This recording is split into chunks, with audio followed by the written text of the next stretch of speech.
The amount of sexual tension in that scene is immeasurable. Hi, I'm Claudia, and Buddy has genuinely taken over my life for the past 5 years. It's been 5 years of torture and pining and Buck and Eddie being idiots. I mean, I love them, but they are idiots sometimes. And we are so close. We are so close to Buddy canon at this point that I want to go back to where it all began. So this video is going to be a complete history of Buddy all the way from season 1, episode 1 till season 9, episode 6, which will be when this video comes out, the most recent episode. This video is also heavily inspired by Mike's appropriately unhinged recap of Glee. If you haven't watched those videos and you like Glee, you should definitely go watch them. They're so funny and so good. But the only difference between those videos and this one is I'm not going to be talking about all of the characters in 911, just Buck and Eddie. I'll still like dip into other characters' storylines if it relates to Buck or Eddie, but most of the time we're just going to be focusing on Buck and Eddie. Also, everything I say in this video is based off of my memory of the show and extensive use of the 911 wiki. So I will probably forget something, I'll probably get something wrong. I'm sorry in advance. I'm obviously trying my best not to, but I'm not perfect, so something's going to be wrong in here. Also, if you see me looking down at all, that's just because I've got my notes down there. But if you've got a best friend who's obsessed with Buddy and you just want to know what they're talking about all the time, or maybe you just want a recap of the entire show before 9B starts and you don't have the time to watch everything, this is the video for you. And first we're going to start with a little character overview. So the two main characters we're going to be focusing on are obviously Evan Buck Buckley and Eddie Diaz. Buck is in the show from the very beginning, he's there from the pilot, and as the show starts we're a few months into his probationary year as a firefighter. And then Eddie shows up at the start of season 2, which is the start of his probationary year as a firefighter. They both work at the same firehouse, station 118 in LA, and they also work with their captain, Bobby Nash, and the two firefighter paramedics, Hen and Chimney. I may also sometimes call Chimney Chim, same person, don't worry about it. The only other major character I'm going to talk about now is Sergeant Athena Grant. She's a local police sergeant and she attends a lot of the same emergencies as the 118, so she's seen quite a lot. It's also very much established from the first episode that her and Hen are like very close friends and have been for a while. And there are more main characters, but I will talk about them when they show up. So let's just start with season 1. Now, obviously the elephant in the room of season 1 is that Eddie's not there yet, so how can there be Buddy stuff? But a lot of like pivotal moments for Buck's character happen in season 1, so I'm still going to talk about him. The first moment in the pilot where we really see Buck's character is when he steals the fire truck to go and hook up with a girl he met on a dating app. It's not the best first impression of a character in the world, but it was who Buck was at that point in time, so we just don't worry about it. Anyway, Buck brings the truck back to the station and Bobby comes out and is like, "Where did you take the truck? I did not give you permission to take the truck anywhere." And Buck completely lies to Bobby's face and says he just got it cleaned and that's why he took it. Then we see the 118 go to another emergency where someone's heard a baby crying in the walls and is called 911. And then it turns out there is a baby in a pipe that someone's flushed down the toilet, which, don't ask, realism left the show the moment the pilot started. So Buck, Bobby and Chim end up dealing with the whole baby situation, while Hen and Athena go and try and look for the mother because they realise this baby is premature and so the mother might also need medical help. They get the baby out, the baby's obviously quite unwell, so they have to get the baby to hospital as soon as possible, so they're like getting it in the ambulance. When Athena and Hen show up with the mother, she also needs medical assistance, so like she needs to go in the same ambulance, we can take them at the same time, you know? And Buck gets pretty mad about this. The whole situation is really like going deep into Buck's abandonment issues, and he gets all defensive, being like, this mother obviously flushed her baby down the toilet, why are we taking her in the same ambulance? She doesn't deserve to be in the same ambulance as the baby. But Buck is very much like outranked in this situation, so they take the mother to the hospital in the same ambulance and everything's fine. But this is, as far as we know in the show, the first time Buck and Athena meet, and he doesn't give her like the best impression of himself, so things aren't great between the two of them. It's a little bit frosty. Then the next emergency they go to, a woman is called 911 after her pet snake starts like choking her, it like constricts around her neck. They end up saving her, but then Buck ends up stealing the fire truck again to go and hook up with the snake woman. Now the trucks have GPS, so Bobby just tracks the truck and goes and finds Buck and then finds him, you know, hooking up with this girl and basically tells him that he's fired. Buck tries to like argue his point. Obviously it doesn't work because he stole department property twice to go and hook up with women. But they get back to the 118 and Buck is like cleaning out his locker, getting all his stuff together, that kind of thing. At which point the 118 are called out for another emergency, but Buck like stays at the station because obviously he's not a firefighter anymore. While this is happening, a 911 call comes through from a little girl, I think she's like 8 or something, and she calls 911 because people have broken into her house. The problem is she's just moved house and she doesn't know her new address. Athena is originally dispatched to try and find this girl going off like a description of the house, but the problem is all the houses look the same. So Athena kind of comes up with a plan where she's like, if we can like have sirens going, then we can track where this house is based on how loud the sirens are. But she doesn't want to put her sirens on because the criminals might like run or hurt this little girl when they hear police sirens. So Athena calls Hen and goes, can you spare a ladder truck for a bit? We need the siren. And Hen's like, I'm not free, but I know someone who is, and they're at the station with a truck. So Buck shows up ready to help. Athena's very much like, I don't trust you, I don't think you're going to do the job. But they go ahead with the plan anyway, and Buck is being directed on the phone by the 911 dispatcher who took the original call. And that is when he meets Abby Clark. In my notes, I've literally written first interaction with Abby. Dun dun dun! Abby Clark is pretty much the final main character in season 1. In the first episode, at least to me, it seems like they were marketing her as like the main character, even though she just isn't. But she does a bunch of voiceovers in the first episode, so we find out some stuff about her and her life. We know that she's just out of a relationship and that her ex-boyfriend is called Tommy. That is important for later, okay? Remember, Abby's ex-boyfriend is called Tommy. We also learn that her mother Patricia has Alzheimer's and that her mother is living with Abby in Abby's apartment, and Abby's like hiring healthcare workers to like come in and sit with her mother while she's at work. We also know that the healthcare worker she has is like always late, so Abby ends up firing her and getting a new one. The new one's called Carla. She's great.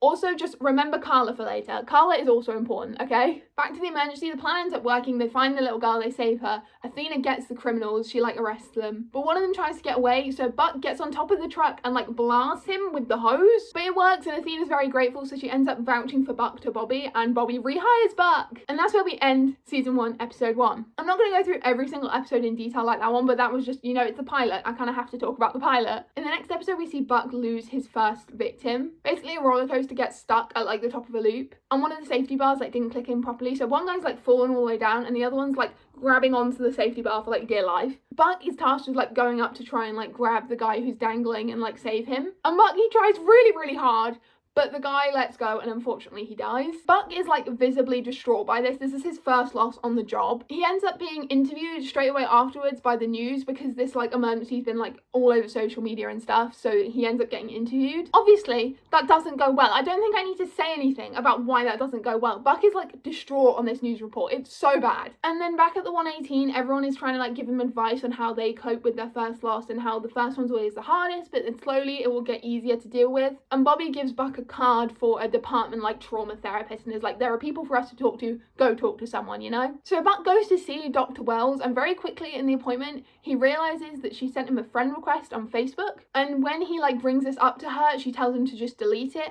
And then Dr. Wells essays Buck. This is one of those moments in the show that I'm still mad about because they never treat it seriously. Anytime it's brought up, it's played off as a joke, when it is very much not a joke. I'm not going to go too deep into it because it's a very heavy topic and I want this to be sort of a more lighthearted kind of video, but I'm still mad about it. It happened. They never really touch on it the way they should, but we're going to move on. Abby, however, recognises Buck's name from like the previous home invasion emergency, and when she sees the news report and sees him like visibly distraught and is like, oh, maybe I should check on him. So she goes into the file from the home invasion case and pulls Buck's personal phone number, which personally I think is kind of weird. But anyway, she calls him, they end up chatting quite a bit, and it seems like they're kind of getting along quite well. And at one point, Abby actually asks Buck out, but Buck says no because he's realised he has these intimacy issues and he doesn't want to ruin what him and Abby have got going on. So they end up not meeting in person and just talking over the phone. But then Abby's mother goes missing. Abby is obviously like wrecked by this and is very upset, so she calls Buck, and Buck meets up with her to try and help her look. This is also when Buck meets Carla, which is important for later, okay? But this is the first time Buck and Abby have met in person, and I remember watching this scene for the first time and thinking, wow, the age difference is like really visible when they're in the same scene. I don't think it's ever explicitly stated how old either of them are, but we can assume that Buck's in like his mid-20s and Abby's at least 40, so there's a bit of an age gap there. They end up finding Abby's mum and she's completely fine, but now the two of them are met up in person, they just kind of keep on doing that. The 118 and Athena keep like encouraging Buck to ask her out because they're like, you want something serious and she's older and also wants something serious, so she'll be good for you, you know? Buck actually does end up asking her out and they go on their first date on Valentine's Day. This is also where we get like the first proper scene of Buck and Bobby being like father-son coded. Buck doesn't know how to tie ties, so Bobby does it for him, and it's so sweet. But this video is not about Bobby and Buck, so I'm not going to go into it. Also, I might cry. And then on their date, Buck chokes on bread. I'm not kidding. Abby genuinely has to call 911 because Buck is choking on bread, and then she does an emergency tracheotomy with a knife. Buck ends up being fine, and Abby goes to visit him in the hospital, and from there, their relationship kind of keeps developing, if that makes sense. We also find out that Bobby is Buck's emergency contact, which is just, devastating, but we're not going into that. So they keep going on dates and the relationship's going pretty well, but Buck starts getting frustrated that Abby keeps cancelling or cutting dates short because something's up with her mum. So he talks to Bobby, and Bobby's advice is to step into it with her. I think that's basically what he says. So Buck like fully commits to Abby and is like, we'll do more like low-key dates, so if you have to leave early, it's not like a big deal. And then unfortunately Abby's mother passes away. Abby is obviously very, very upset, but her, Carla and Buck end up going through all of her mum's stuff. And they find her passport, and Abby starts talking about the fact that her mum always had all these dreams of travelling, but the passport is blank because she never got to do any of it. So Abby decides in honour of her mum, she's going to do all the travelling that her mum wanted to do. Buck is also basically living with Abby at this point, which might seem kind of fast, but before Buck was living with like a bunch of roommates in a glorified frat house, so he like needed to get out of there. But Abby tells Buck, look, I'm going to go travelling, you stay in my apartment, I'll come back. And Buck agrees to this, and then Buck takes her to the airport where she leaves to fly on her travels, and that's where we end season 1. Season 2 time, this is when it actually gets interesting for Buddy. We start the season by finding out it's been like a few months since the end of season 1. Abby's still not back. She's stopped answering Buck's messages, but Buck is still living in her place. He's also very much in denial that their relationship is like basically over and still insists that Abby is coming back. But he wants to focus on something else, so he starts getting excited about the prospect of the firefighter calendar. Basically all the firefighters like submit a picture and one candidate from each station is put on the calendar. So we see Buck, Hen, Chimney and Bobby all walking into the station one morning talking about this calendar. Hen is like firmly against it and is like, it's sexist, which she's right, but they're all talking about it, and Buck ends up facing away from the locker room talking to everyone, but everyone else can like look behind him into the locker room. The locker room has glass walls, okay, don't question it. But as Buck's talking, they all go, wait, what? Who's that hot man in our locker room? That hot man is one Eddie Diaz. He's like getting ready for shift, so he's like taking his shirt off, getting his uniform on, and at the same time we hear like a voiceover from Bobby like, explaining to the rest of the gang like who this is. And while all that's happening, What a Man starts playing in the background, and it's so good. It is the most iconic character entrance in TV history. It's so good.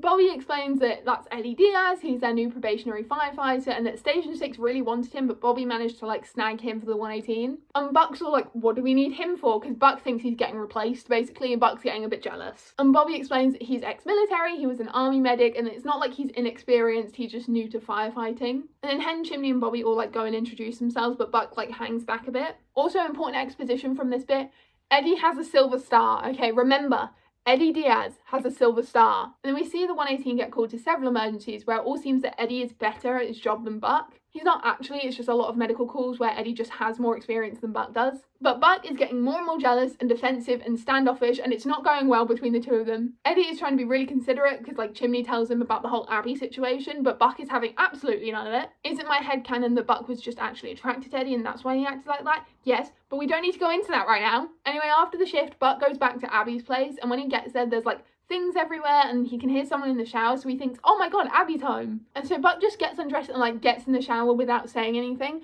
And that turns out to be really awkward because it's not Abby, it's Maddie. Maddie Buckley is Buck's older sister. There's quite a big age gap between the two of them. And through the first few conversations she has with Buck, we find out that she's basically on the run from her husband. In later episodes, Maddie becomes like the new 911 dispatcher and she kind of fills Abby's role in the show. The next shift rolls around and the 118 are called to an emergency where a guy's accidentally shot himself in the leg with a grenade.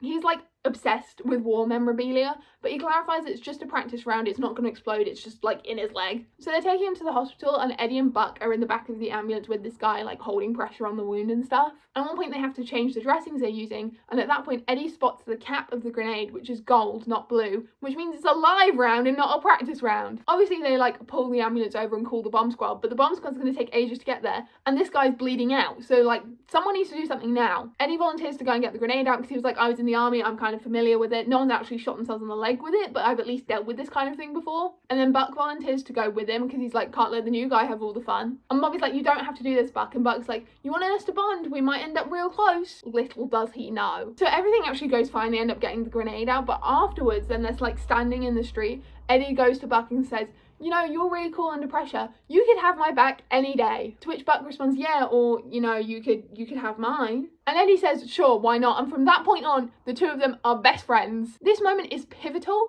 for both of these characters, and it's never referenced again in the entire show. But 911 writers, if you want to do something for me, just have them reference that conversation. Just have one of them say, you can have my back any day. I would die for that. Also, if anyone from like actual 911 is like watching this and you have a spare one of those like super cool calendars you keep sending them to people, like hit me up on TikTok.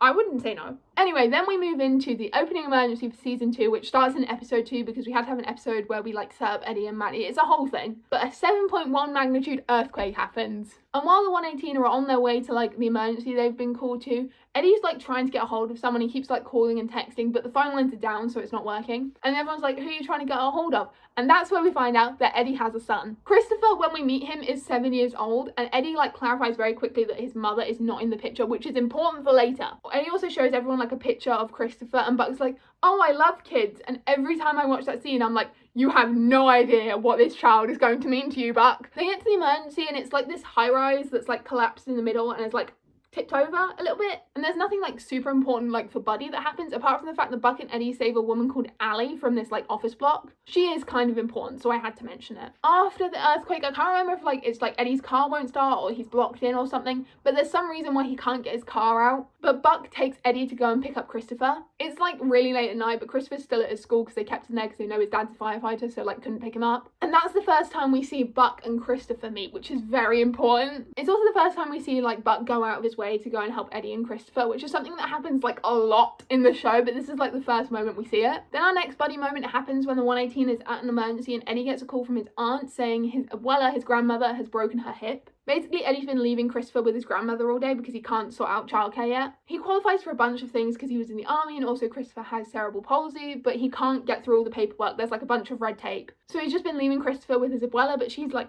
getting old, so she like tripped over and broke her hip. Christopher ended up calling 911 and they both end up being fine, but Buck and Eddie end up going to the hospital to like visit Eddie's grandmother and his aunt and Christopher, who's also there. And Eddie's aunt goes, you need to sort something out, like your abuela can't keep doing this. And then he's like, I know, but I can't get through all the paperwork. And his aunt goes, I can take Christopher for the day, but only after I finish work. So Buck calls up Bobby and organises it so that Christopher can go to the station for the whole day. Yet another instance of Buck going out of his way to help Eddie and Christopher. So Christopher has a day at the fire station. It's great. It's so much fun. And then after the shift, Buck asks Eddie to come round to his / Abby's place, and he says it's to like help his sister like pack up all the stuff, but really Maddie didn't have much stuff because she was like on the run. But Buck did it so he could introduce Eddie to Carla, and he's like, Carla is LA's finest home healthcare aide. She can help you with all the red tape. And Eddie ends up actually hiring Carla to look after Christopher, so like she stays in the show. In the same episode, at one point, Buck and Maddie are talking, and Maddie goes, so does this boy crush on Eddie mean you're finally ready to move on from Abby? Iconic.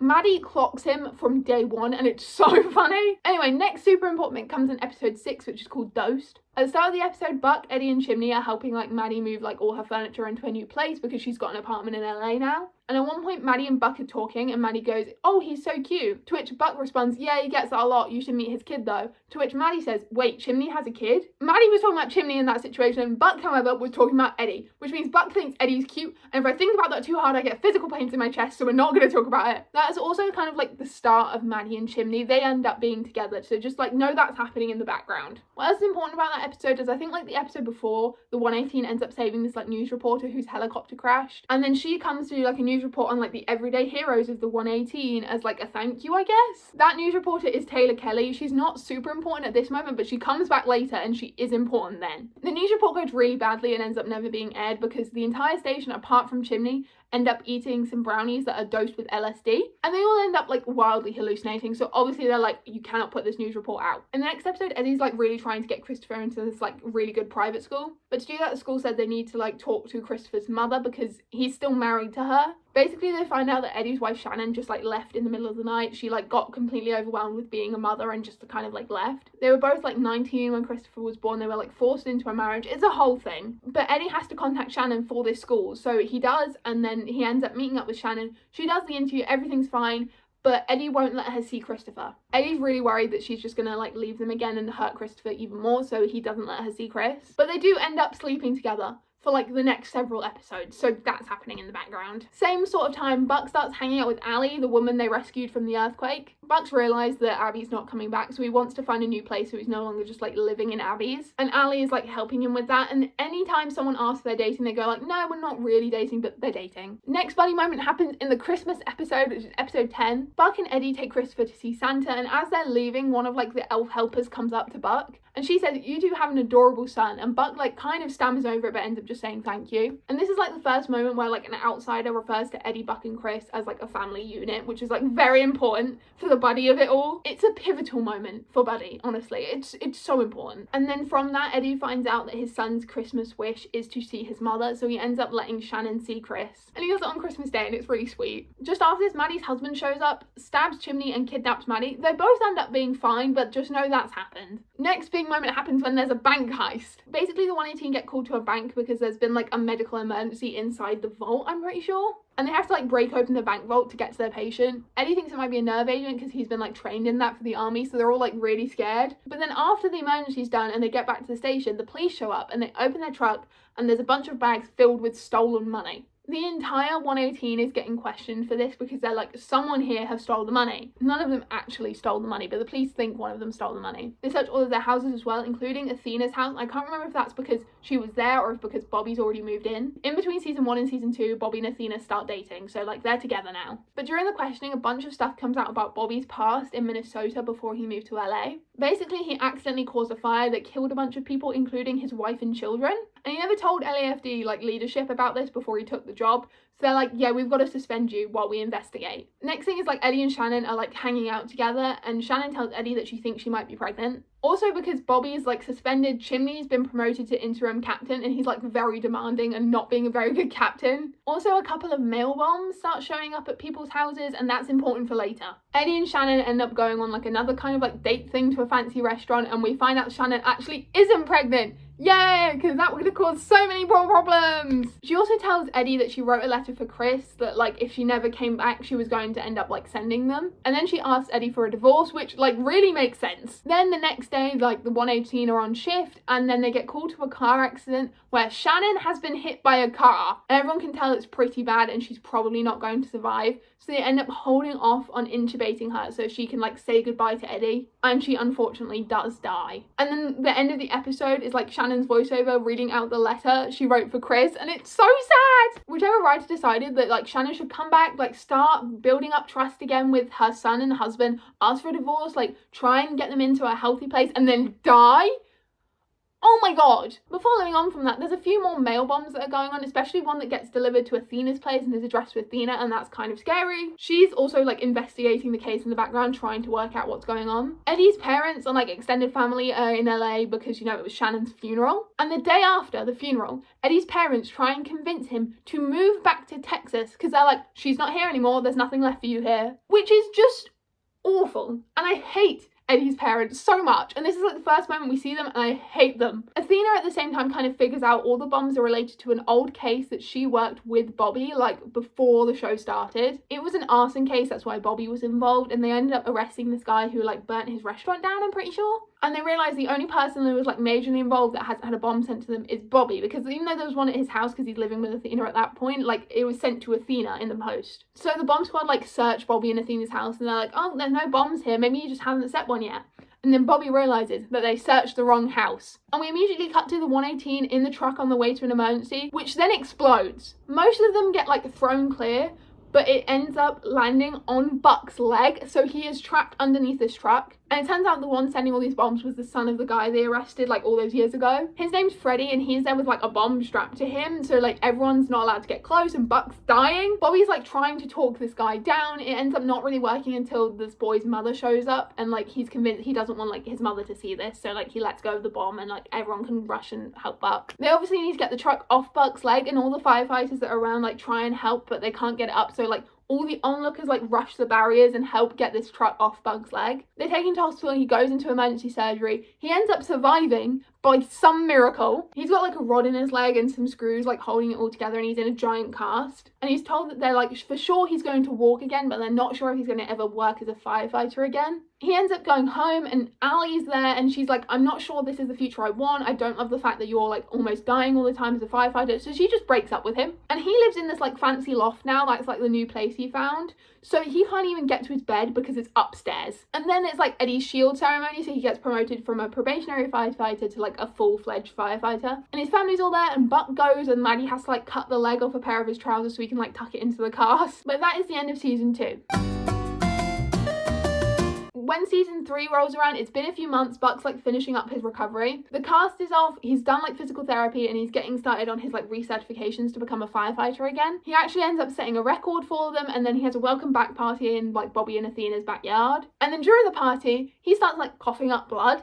And it turns out he's had a pulmonary embolism, which is basically a blood clot in the lungs. When they take him to hospital, they find that and plus 2 more clots in his leg. So he has to go on blood thinners, and the LAFD say that as long as you're on blood thinners, you're not allowed to like work full duty. So he quits to avoid light duty because that's like Buck's hell. After that, Buck is like really quite depressed. So Eddie takes Chris over and is like, you're looking after Chris today. He'll cheer you up. Go have fun. So the two of them have like a fun day out. They go to Santa Monica Pier. And at one point, Buck is like sat on a bench and Chris is like standing on the bench next to him looking out over the ocean and Buck's like holding him to make sure he doesn't fall off. At which point Chris says, where did all the water go? Buck very quickly realizes that there's going to be a tsunami and starts like running off the pier. He like literally grabs Christopher under his arm and starts running. But when he realizes he won't be able to outrun this like giant wave, he like hides in one of those like game stand booths. Him and Chris do end up getting separated, but Buck saves him and they end up on top of this like fire truck that just happened to be nearby. Buck ends up saving a bunch of other people and they all end up on this truck. But then all the water starts receding, it goes back to the ocean and the truck starts like wobbling. At which point Christopher falls off the truck and Buck literally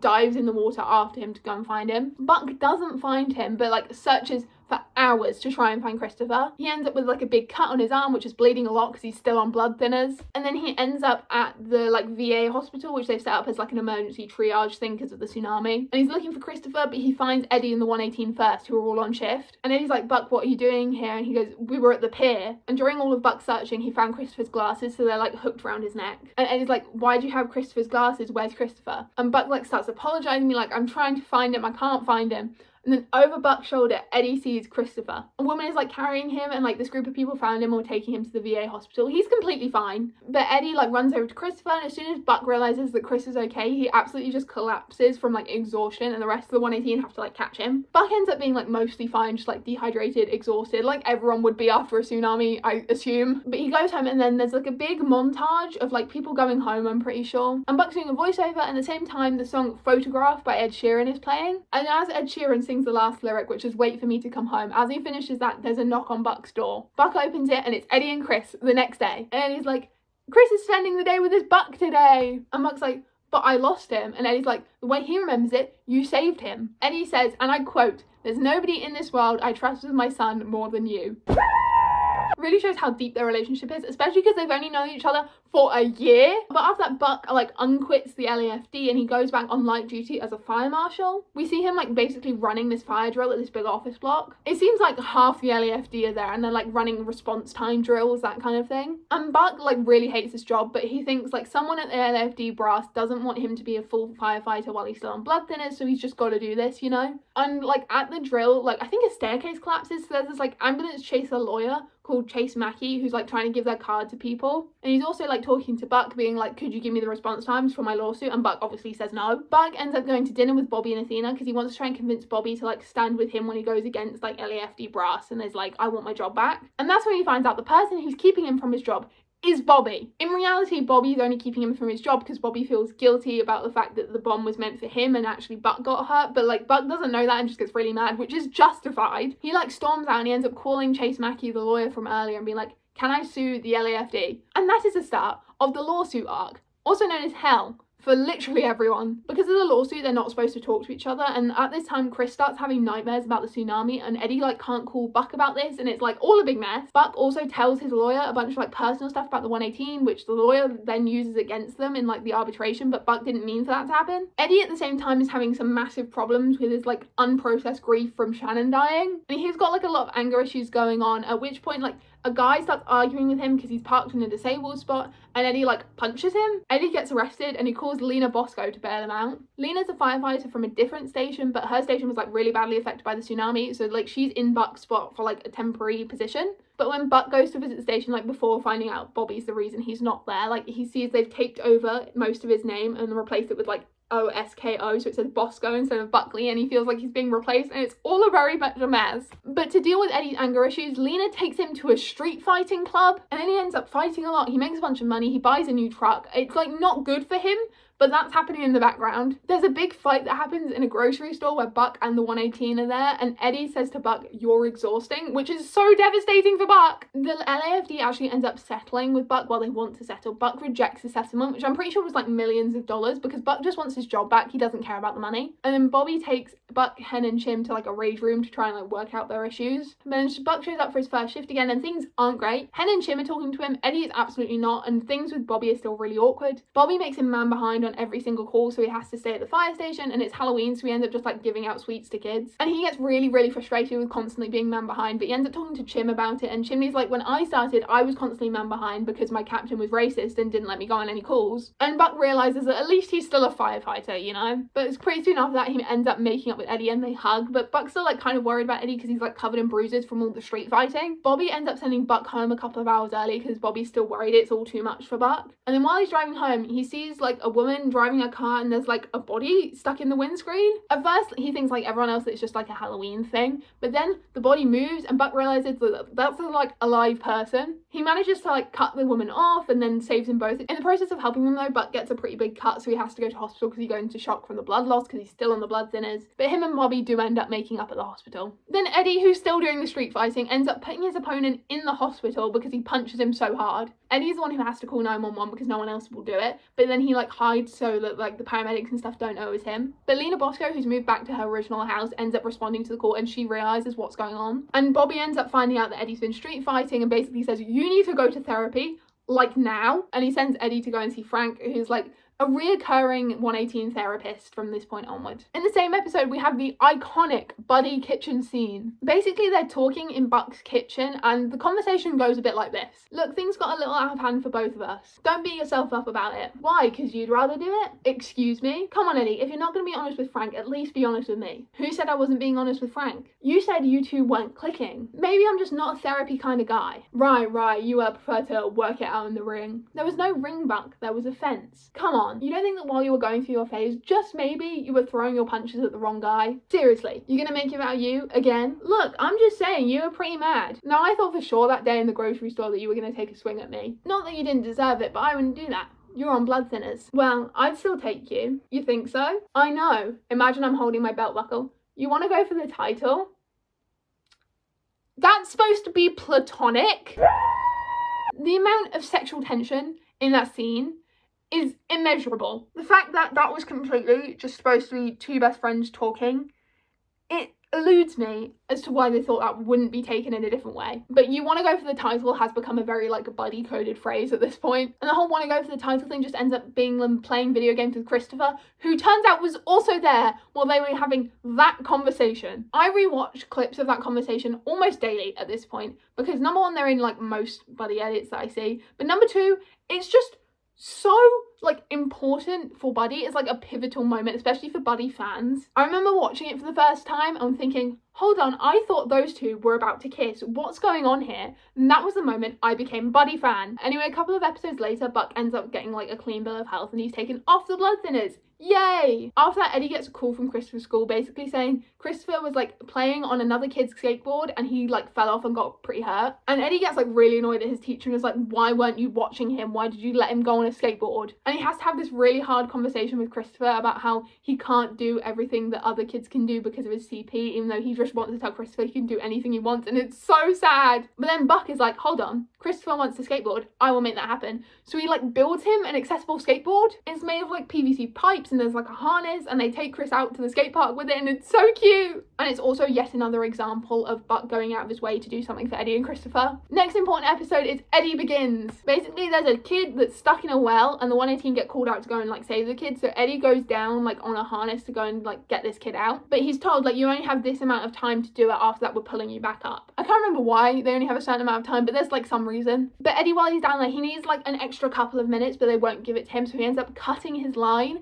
so he will stay down there. So they pull up the line and there's nothing on the end of it. After that, Chimney goes down and like gets the kid, takes him up, and then Chimney's about to go back down to get to Eddie. During which time like it starts like torrentially raining, and like everything is really muddy, and it's getting like quite dangerous for them to be doing this because like the pipes they're in are filling up with water. But then before Chimney can go back down, there's like a lightning strike, and then like a bunch of the land like basically collapses in on itself into the hole where they were going to use to go and get Eddie. And Buck freaks out. He like screams Eddie's name, starts like clawing at the ground, and that's supposed to be platonic. Eddie's stuck. The 118 are like, half of them are convinced he's dead, they're not getting him out. The other half is, which is just Buck, is like trying his best to like convince everyone to like go down and get him. But we see a bunch of like Eddie's flashbacks from like before the 118, so we see like him marrying Shannon and like Christopher being born and all that kind of stuff, as well as a bunch of stuff from the army. And Eddie ends up like finding some strength within him, basically like telling himself he has to get back to Christopher, and he ends up getting out of this like air pocket I think he's stuck in, and like gets to the end and like ends up in a reservoir I think. And then like the 118 is standing around, they're like, we have a heat gun, we're gonna try and find him, and then Eddie's behind them and he just says, don't think that's gonna work, I'm pretty cold. And then they're all like rushing him and making sure he's okay. He ends up being fine. I think he's like hypothermic, but that's it. But that's Eddie's first near-death experience on the show, and like you can tell Buck like really cares for him in the way he's like clawing at the ground, and oh my god. After that, Buck is like at a bar and he meets this guy called Red, who's a retired firefighter, and Red's lost touch with like all his old like firefighting friends. His like one love that he ever had like left him. He's like dying and lonely, and Buck really sees himself in Red, and it like really triggers his abandonment issue because he's like, everyone's gonna leave me as soon as I retire. But like Buck ends up sitting with Red in like the hospital, and he organizes Red's funeral, and he like gets Red like a proper like firefighter's funeral, if that makes sense. I'm pretty sure that happens. Also like in the background, Maddie, Buck's sister, is pregnant, which is like very exciting, yay. Then the finale emergency is a train derailment. Basically a train like crashes and goes off the rails, and while we're there we find out that one of the passengers on the train was Abby. That's right, Abby's back. She was on the train with her fiance, who is still stuck in a train car. And as soon as Buck finds out about this, he volunteers to like go and save the fiance, because in his mind he still like owes Abby for something, which he doesn't. Can we all agree he doesn't? But the way Abby's fiance Sam is stuck like means like if they release him, then it's gonna kill this other girl who's stuck, but if they release her, then he's gonna like die. But Buck comes up with this like really risky plan, and he does it anyway, and he's really reckless with it. But he saves Abby's fiance and he saves the girl, and everyone's fine, but Buck almost dies. And that is thankfully the last time we hear from Abby, and also the end of season 3. Before we like really get into season 4, I should mention this is the COVID season. This season was like shorter than all the other seasons, and also like everyone's wearing masks in it. Also because Hen, Chimney and Eddie have like people at home who they don't want to like give COVID to. They're all living in Buck's loft with Buck. I can't remember if it's explicitly stated or just highly implied, but at some point I'm pretty sure Buck and Eddie are like confirmed to have like shared a bed, which is such a big deal. And they never really talk about it properly, like they never really touch on it. They never like mention there's any consequences from this, and I'm like, I want there to be consequences, let them kiss. But the opening emergency, there's like a big mudslide, but there's like no actual like near-death experiences for everyone. Everyone's fine for once. Also in an episode pretty soon after that, there's an emergency in this like smart home. Everything's connected to this thing called Hildy, which is like the in-universe version of Alexa. Eddie like fully hates it, and he's like a full technophobe, and it's very funny. After that, we immediately have the Lone Star crossover, which these aren't episodes of actual 911, but they are episodes of the spin-off where Buck, Eddie and Hen all go to Texas to help out with the wildfires. Also, like as part of that, the 3 of them and a bunch of other 118 firefighters that are just like the unnamed ones, they all drove down in the truck for 20 hours and we see none of it. I wish we could have seen some of it. It would have been so good. Nothing like super buddy coded happens. Buck almost steals another fire truck, but then they all just end up stealing it together, like all of the 118 that's there and all of the 126 that are there, because Hen and like the 126's captain are like almost dying, so they go and like rescue them. And I can't remember if this is just something that happens a lot in fanfiction or if this actually happens in the show, but I think maybe like on the way back to LA, they stop in El Paso and see Eddie's parents for some reason. We don't see any of it, but I'm pretty sure that actually happens, maybe. But then we get back to regular 911, we're back in LA, and Buck finds out his parents are on the way. They live in Pennsylvania, so they like rented an RV to drive across the country because they didn't want to fly and get COVID and give it to Maddie, who is still like pregnant. She's like 5 or 6 months pregnant at this point. There's a bit of a time skip between season 3 and season 4. And Buck agrees to go to dinner with Maddie and his parents, and also Chimney and Chimney's younger brother Albert. Also, there's like this big Buckley family secret that Maddie tells Chimney but Buck doesn't know. The dinner goes horribly. Buck and his parents don't get along, and it's like very obvious why. They end up having to have another dinner, at which point Buck's parents give Maddie her baby box, and they're like, oh, now you're having a baby, we want to give you all your baby stuff. And Buck's like, oh great, when do I get mine? And at that point we realise that Buck doesn't have one because they never made one for him. And then there's a big argument, and Buck ends up making this like big speech, which I'm going to read an excerpt from now. Oh, and you want to know why I'm really in therapy? It is because I have spent my entire life feeling like a constant disappointment. And you want to talk about our jobs? You think my job is dangerous? I have walked through fire every single day of my life because of you. That is why I'm in therapy, because nothing I ever did was good enough. It's such a devastating speech because it really shows how Buck like felt as a child and how that's carried on into his adult life and how his parents just aren't good parents. And then later in the speech, I think Buck's dad says like, you didn't exactly make it easy for us, to which Maddie responds though, we were supposed to, we were kids. And then Buck's mum goes, I don't know what you expected us to do. And then Buck just says, love me anyway. Love me anyway is like my favourite quote from any TV show ever, and it's so devastating. It also went like viral on TikTok for like a minute earlier this year. Anyway, way later when Buck and Maddie are going through Maddie's baby box, Buck finds a picture of Daniel, and we get the whole exposition in the form of Buck begins. Basically, Daniel Buckley was Buck's older brother. I think he was younger than Maddie, I'm pretty sure. But before Buck was born, Daniel was diagnosed with leukemia, and no one was a match for a bone marrow transplant. So they ended up having to make one, and that is how they had Buck. And Buck finds out about this, and when he tells the 118, he was like, my parents just had me for parts, defective parts. And I'm like, no, Buck! It's so devastating. And it really like collapses Buck's self-worth that he's built up over the years of being at the 118, and it's so sad. Anyway, the 118 is called to this like massive factory fire, and they're all searching for this one remaining victim. And even after the evac order is called, so like all the firefighters are told to evacuate the building, Buck stays in and he finds his final victim. And he almost dies because like the sprinklers aren't working and no one's coming in to save him because like they've given an evacuation order. They manage to get the sprinklers turned on and they end up saving Buck and he's fine. After that, we have the episode Jinx, which is so iconic. Near the start of the episode, we find out that Buck's parents have agreed to do like online therapy with him to try and like sort out their issues. We also meet Ravi, who icon, legend. Ravi is a new probie on a different shift than like the main 118 that we know. They're like the A shift, and I think Ravi's on B shift or maybe C shift, I forget. And they ask him, oh, how did your first shift go? And he goes, yeah, pretty quiet. Not the Q word. Basically, there's a superstition in both real life and now in the 911 universe that if you say quiet in a place like a fire station, a police station, it like causes chaos to happen. Eddie does not believe in this jinx. He thinks everyone's exaggerating. He thinks it's just a coincidence, but everyone else is very much on the jinx side. Apparently, the last time it happened was when Buck was a probie and he called the dishwasher quiet, and they had 37 calls in one shift. And apparently, one of those calls was when Buck got stuck in the locker room and activated the fire suppression system and got covered in fire suppression foam. But a bunch of like really weird emergencies happen, and we see this montage of a bunch of like really like slightly odd emergencies. Most of these are emergencies that were cut from previous episodes, so sometimes you see in the montage Eddie's hair get like longer and shorter, but then at one point they're driving back to the station and a live power pole falls on the fire truck and they end up like stuck in this truck waiting to be saved, and they end up like googling how to break a jinx, and it's really funny. There's also like this fake firefighter storyline where they think it's a real guy that they just don't know because he's from another station, but it turns out he's impersonating a firefighter and he steals the truck, and Athena has to do like a police chase with the fire truck. It's like a whole thing. Also, Eddie runs into Anna again. Anna is the teacher from like season 3 when Christopher fell off the skateboard, and the teacher that wasn't watching him was Anna, and like, Eddie runs into her again. She's now working at a different school as a vice principal, so she's not Christopher's teacher anymore, and there's kind of like a bit of flirtation going on. Eddie helps her out because she gets burned and he's treating her, and the whole 118 is like, you know, you should ask her out, and Eddie goes, no, I'm not ready yet. But eventually, after some encouragement from Bobby in the 118, he does ask her out. Eddie's now like seeing Anna in the background, but he's keeping it a secret from Chris because he doesn't know how his son would feel that like he's dating his old teacher. And then when he finally does tell Chris gets like so mad that he steals his dad's phone and gets an Uber to Buck's house, and then like Buck has to call Eddie and be like, yo, your child is with me, don't panic, you know. At the same time, Buck is trying to start dating again. He goes on this date with this girl called Veronica, which does not go well, but then he also ends up reconnecting with Taylor Kelly. Remember the news reporter from season 2? Like, she's back, and her and Buck start like hanging out and dating. Around this point as well, Maddie gives birth, and at the same time Albert, Chimney's brother, gets in like a massive car crash and almost dies, but he's fine.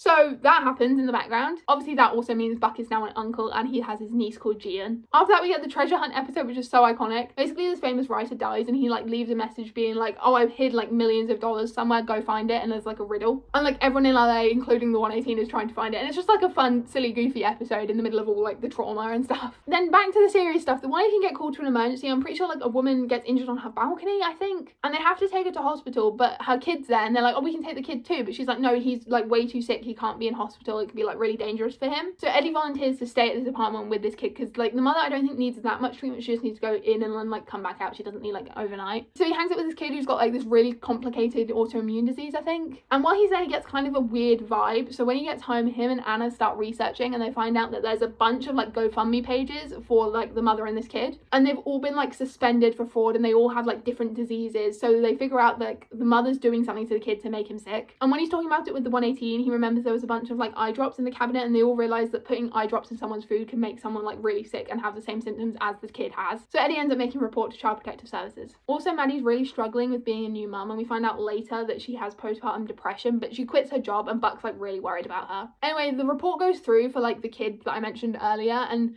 Buck, Eddie, and like the 133 I think are all there like while they take the kid away from the mother. I don't remember why, but I remember that they're all there, okay? And Buck's not in uniform. Also don't remember why he's there but not in uniform, like who knows. And afterwards they're in the street and Buck and Eddie are talking, and then Eddie gets shot by a sniper. Buck is like stood in front of him, so Buck gets like covered in Eddie's blood, and it's like such a harrowing image. But like the captain that they're with like drags Buck behind the fire truck and is like, you've got to stay here until we know it's safe.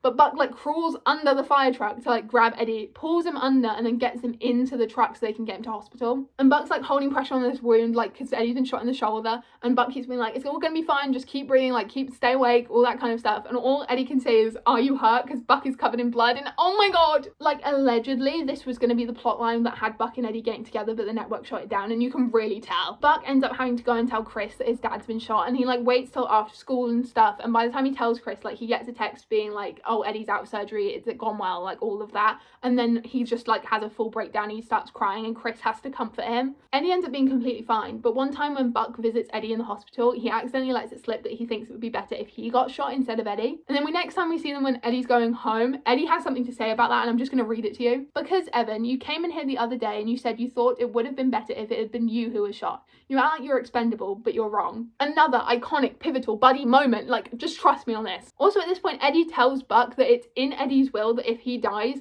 custody of Christopher goes to Buck, not Eddie's parents, which they wouldn't get it anyway because they suck, but anyway. Not Eddie's aunt, not Eddie's sisters, not Eddie's grandmother, Buck. We also find out that Eddie did this after the well, so when he did this, he'd known Buck for about 2 years.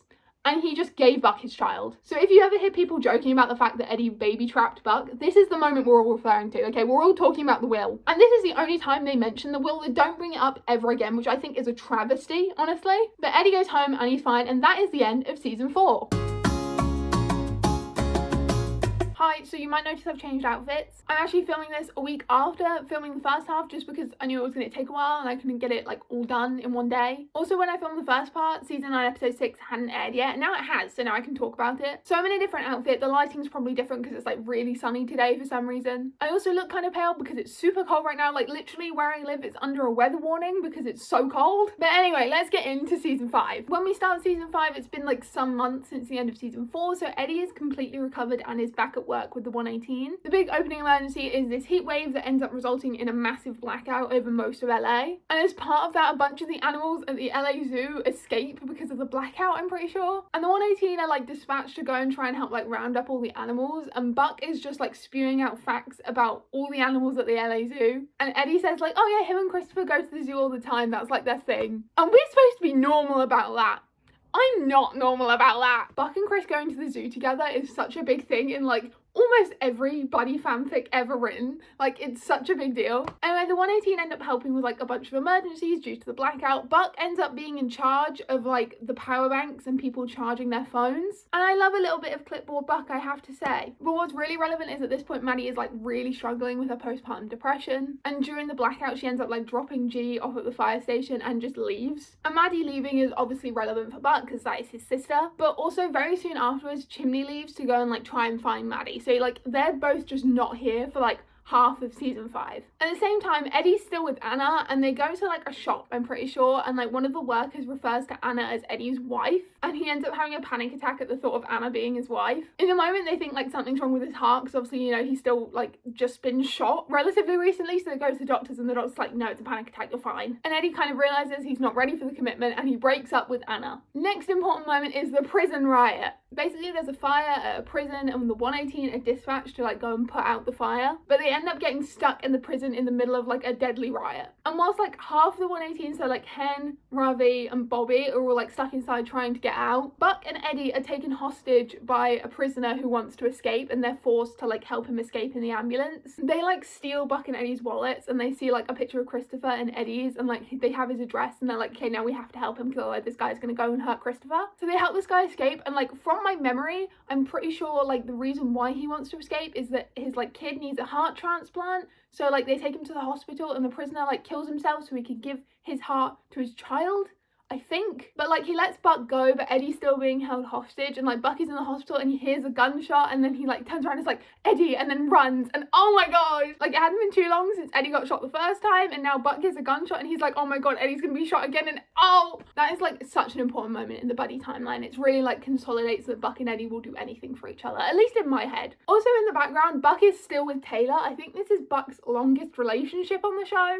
but at the same time Eddie really starts struggling with his PTSD. He can't like keep calm on calls anymore, and in like the first half of season 5 we really see Eddie's mental health start declining. Then in the Christmas episode something happens. I think like Eddie spills something on a gingerbread house and Christopher like freaks out and Christopher's like really worried that his dad's gonna die because obviously Eddie got shot and almost died, so now Christopher's like really worried about his dad. So Eddie decides to quit the 118 and instead moves to be like LAFD liaison at dispatch, and he tells the 118 that he's quitting on Christmas, which like I have so many things I want to say about that I'm not going to right now. But anyway, Eddie ends up working at dispatch for like the next part of season 5. He makes friends with May Grant, who is Athena's daughter, Bobby's stepdaughter. She's working at dispatch as like a gap year in between school and university. And it's also like the start of Eddie and Josh being enemies, which is so iconic. Josh is like another dispatcher that we sometimes see. He's very good friends with Maddie. But him and Eddie don't get along. They fight all the time and it's so funny. Back at the 118 though, Eddie's replaced by a new firefighter called Lucy.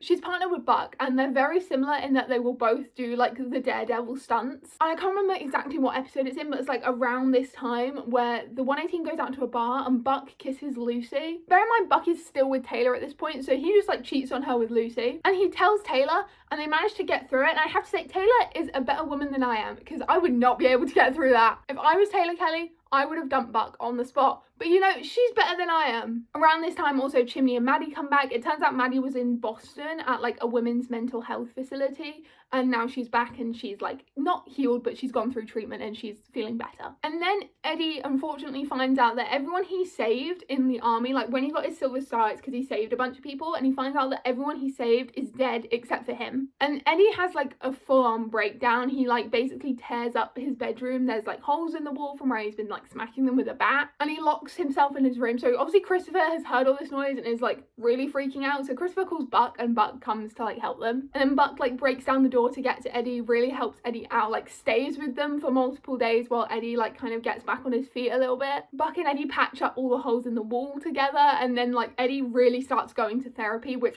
thank God. Like I love Eddie Diaz, but that man needs therapy, and a lot of it. Buck needs therapy as well, but like at least Eddie's got it, you know? Eddie's still working at dispatch, but he starts like really missing firefighting and really missing like being in the action. And then Josh at some point in like this time period says the really iconic line of "you are a guest in this house," basically saying like Eddie's a guest here, like don't overstep, basically, because Eddie's like trying to get too deep into it. And then dispatch sets on fire. I don't actually remember what causes the fire at dispatch, but there is a fire at dispatch. Everyone evacuates except for Eddie, who like goes down to like help an engineer who was like trying to fix something before the fire started. And then like Buck joins him and they team up and it's like they're back together again, and I love that so much. And like during the fire, Josh hasn't evacuated yet and Eddie gets on the radio and is like, "Josh, today you're a guest in this house." And oh my god. Also at the same time, May's in like a lot of danger. She's like almost dying in this fire and Bobby has to like run in and save her, and it's like a very sweet moment. Also like around this time when Chimney left, the paramedic who replaced him was this guy called Jonah. Turned out he was like killing patients like on purpose. Well, he was like trying to like kill them so he could bring them back, but it wasn't always working. And like Chimney and him almost die when they like figure him out,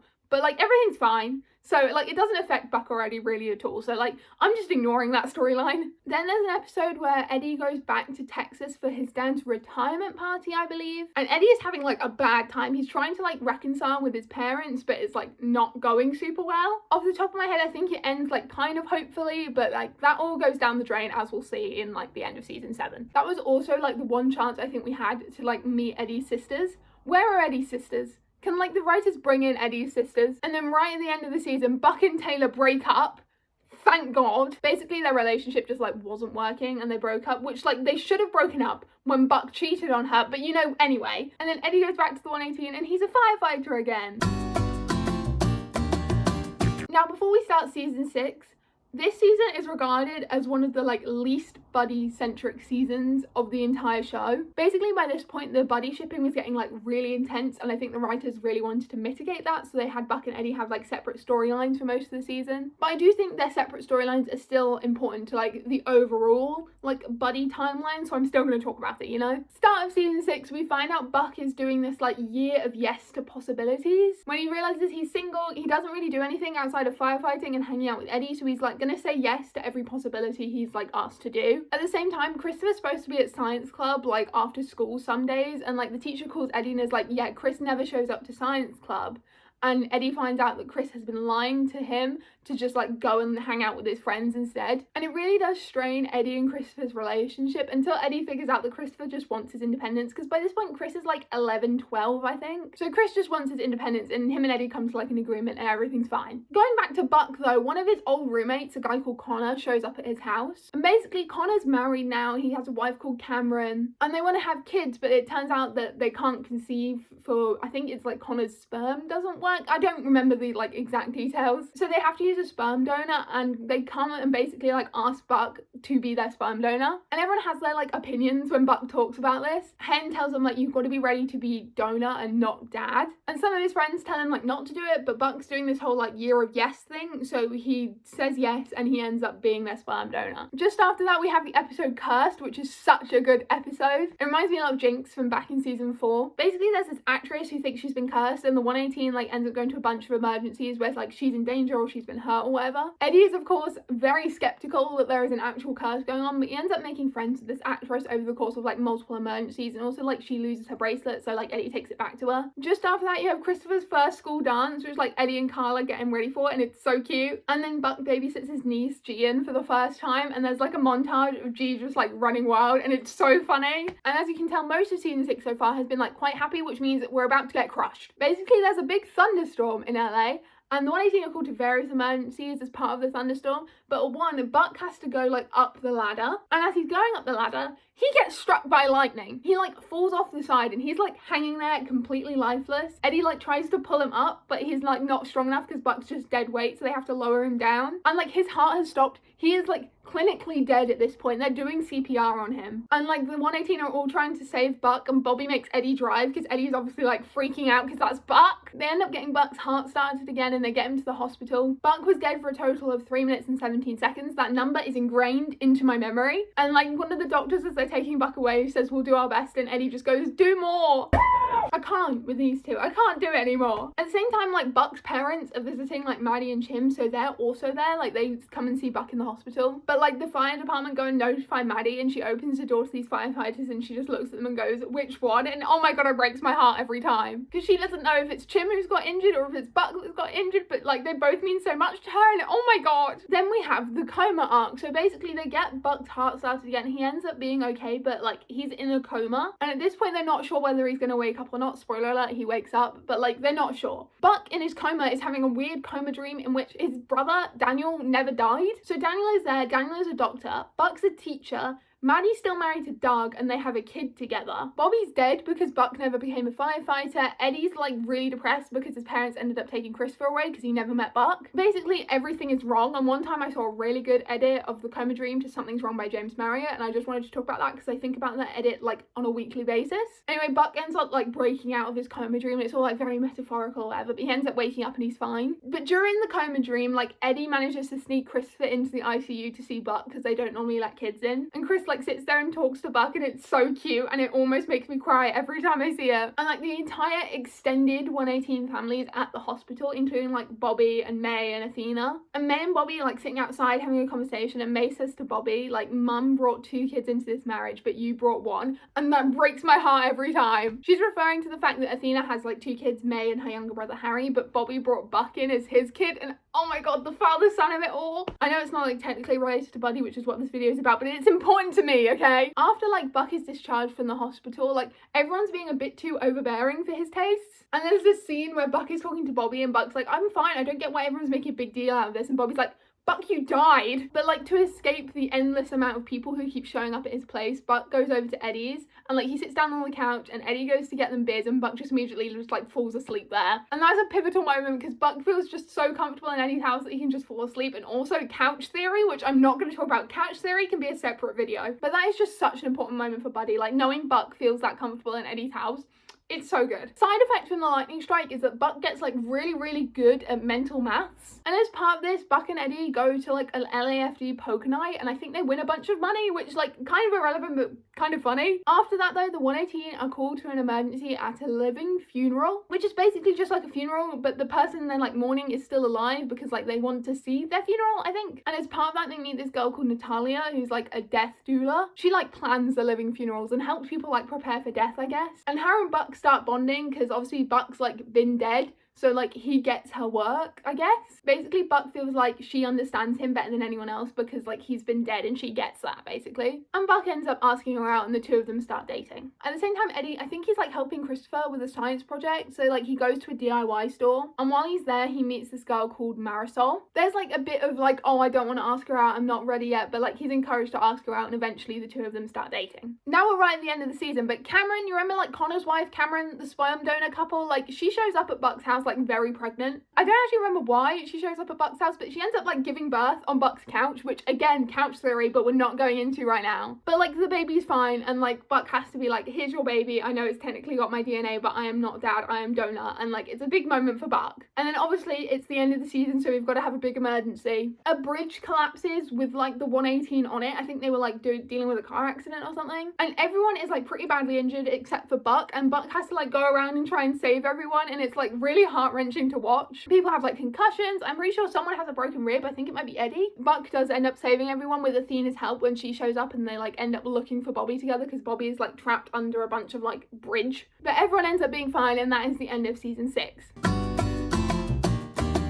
Now we're on season 7. Important thing to note, we're on a new network. Basically, from the start of season 1 all the way to the end of season 6, 911 is on Fox, and then I don't remember exactly what happens. I think like Fox want to sell off 911, but ABC ends up getting the rights, and it's produced by ABC for season 7 onwards. The weirdest part is Fox kept the spin-off. They kept 911 Lone Star. That had another, I think, 1 season after 911 left the original network, but like 911 Lone Star was never as good as 911. People were only watching it because it was on after 911, so like they really made a bad decision there. I really just think Fox wanted to get rid of it because of all the buddy shipping, but like we'll see what ABC did with that in a minute. But something that happens as like a result of this is, I don't know if this was like intended to happen anyway, but Buck breaks up with Natalia. I don't know if this happened because ABC wanted to like write her out, or ABC wanted Buck to be single, or if they just couldn't get the actress who played Natalia. Who knows? All I know is she's gone, Buck's single again, and that's important. Bobby and Athena finally end up going on their honeymoon. Bear in mind, they got married in like the middle of season 2, but like they've always just been so busy that they've never had a honeymoon, so they go on a cruise ship. Obviously, things can't go well, and the cruise ship ends up getting attacked by pirates and then almost sinks. Like, Bobby and Athena are close to almost dying. Like, it gets pretty bad for them. At the same time, Hen is like interim captain at the 118 while Bobby's off on his honeymoon. And when they figure out that Bobby and Athena are in danger, they call up an old friend to go and fly a helicopter to go and save Bobby and Athena. Who is this old friend, you may ask? Oh, let me get into it. Allegedly, this was supposed to be Lucy. They were going to call up Lucy from the previous season because she, at the end of season 6, we find out she's moved to like air support. But ABC like couldn't book the actress. She was too busy, so they had to bring in someone else, and they wanted it to be someone who had already been established in the 911 universe. So they looked at characters who had been in, for example, Hen Begins and Chimney Begins, where we get flashbacks to when both of them started at the 118 respectively. And they bring back Tommy Kennard. Now, I have to say, I hate this man. I hate this man with a burning passion. So I'm going to be 100% biased while I'm talking about him, just to make you aware of that. He was a firefighter at the 118, like pre-Buck starting. I believe he did cross over with Bobby for a little bit when Bobby became captain of the 118. But really we see Tommy when he's under Captain Gerard. Gerard was captain, like, not before Bobby. In between the two of them, there were like a few captains that only last like a few months. But he was like the last big deal captain before Bobby, if that makes sense. But before Buck joins the 118, Tommy like moves houses and like we don't see him again apart from in like flashback scenes. But when we do see Tommy in those flashback scenes, he is like going along with like Gerard and some of the other firefighters, and he is sexist, he is racist, he is homophobic.